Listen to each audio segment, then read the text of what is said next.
When we look back at the massive conflicts that shaped human history, we are taught to focus entirely on industrial scale. We study the movements of entire army groups, the deployment of thousands of tanks, and the sweeping strategies of elite generals. The official textbooks leave us with the impression that individual human beings are merely tiny, insignificant cogs in a massive machine. But if you dig deep into the frozen archives of military history, you discover rare anomalies that shatter that narrative completely. There are moments where a single, disciplined human mind completely halts the advance of an entire mechanized superpower through sheer willpower. This is the unbelievable, historically documented story of a quiet farmer who transformed into a terrifying, invisible one-man army in the snow. It is a masterclass in asymmetric warfare, extreme human endurance, and the psychological destruction of an overconfident, massive global empire. To truly understand how a single man could terrify an invading superpower, we have to travel back to late November 1939. The setting was the brutal, sub-zero wilderness of Scandinavia, where the Soviet Union launched a massive, unprovoked invasion of Finland. The Soviet High Command expected a total walkover, deploying over 500,000 heavily armed soldiers, thousands of tanks, and massive aircraft. They confidently predicted that the tiny, vastly outnumbered Finnish defensive forces would completely collapse within a matter of mere days. But the invaders made a fatal, arrogant assumption. They mistook a nation's peaceful, quiet nature for a total lack of resolve. Enter Simo Häyhä, a soft-spoken, 5-foot-tall farmer and seasonal hunter who lived a simple life near the eastern border. Simo did not look like a legendary warrior. He was small, intensely private, and spent his days tending to crops.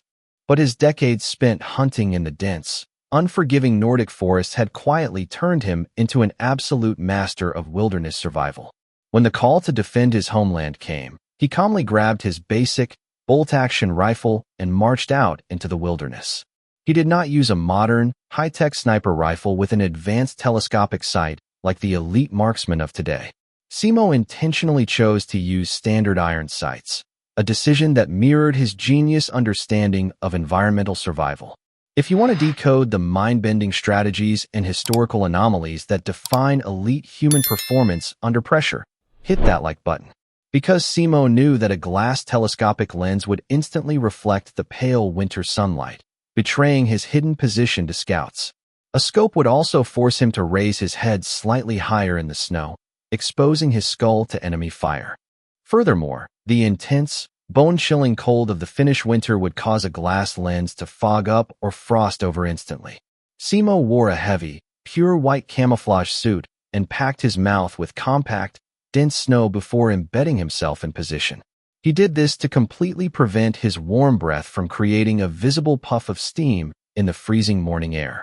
He would lie perfectly motionless in the deep powder snow for hours on end, waiting in temperatures dropping past -40 degrees. When the massive Soviet columns marched down the narrow forest roads, Simo would strike from the deep shadow of the pines. He wouldn't shoot the frontline soldiers. He systematically targeted officers, communication specialists, and scouts to trigger absolute chaos. Before the invading forces could even register the sound of the gunshot, an officer would drop dead into the snow. The Soviet troops would instantly panic, blindly firing thousands of rounds of ammunition into the empty, silent, snow-covered trees. But there was never anyone there to hit, because Simo had already melted back into the dense wilderness without a trace.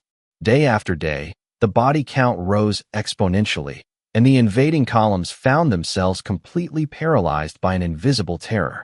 The Soviet soldiers began whispering rumors about a supernatural entity haunting the woods, naming this phantom threat the White Death. Don't forget to subscribe to Visual Link and turn on notifications so you never miss our deep analytical historical breakdowns. The psychological damage Simo inflicted on the invading army was vastly more destructive than his actual physical body count. Entire regiments of heavily armed men refused to march down specific forest paths, gripped by the terror of a single rifle. The Soviet High Command grew so utterly desperate to eliminate this lone sniper that they deployed dedicated counter-sniper teams. They sent their most decorated, elite marksmen into the frozen woods with orders to hunt down the White Death at all costs. Simo outmaneuvered every single one of them, using their own high-tech equipment, reflections, and predictable movements against them completely. When counter-snipers failed, the frustrated Soviet generals ordered massive, brute force artillery strikes on entire sectors of the forest. They would rain hundreds of high-explosive shells down on a single square mile just to kill one man they couldn't see. Simo survived the concussive blasts by digging deep into the frozen earth, letting the snow absorb the shockwaves of artillery. He kept fighting for over 3 consecutive months, racking up over 500 confirmed kills using only his basic iron sights. His historic run only came to a halt on March 6, 1940, during a chaotic, close-quarters firefight. An exploding Soviet bullet struck him directly in the face, shattering his jaw and putting him into a deep coma. His comrades dragged his bloody body away from the front line, believing their legendary ghost soldier had finally fallen in battle. But true to his phantom reputation, Simo defied all medical odds and woke up from his coma 1 week later.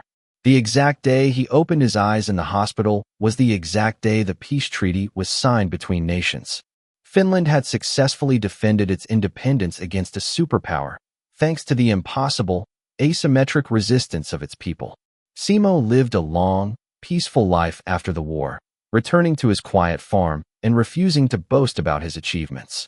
When a reporter asked him decades later how he became the most lethal sniper in human history, his answer was simple.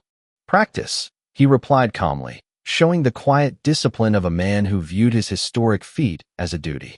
His story remains an unshakable monument to the power of individual strategy, specialization, and deep environmental mastery over brute force. It proves that a massive empire's wealth and military numbers mean absolutely nothing if they lack the discipline to handle precision. As we study the changing tides of modern history, let this ghost soldier remind us never to underestimate the individual. True resilience is built in silence, anchored to precision, and defended through an absolute, unshakable alignment with your reality.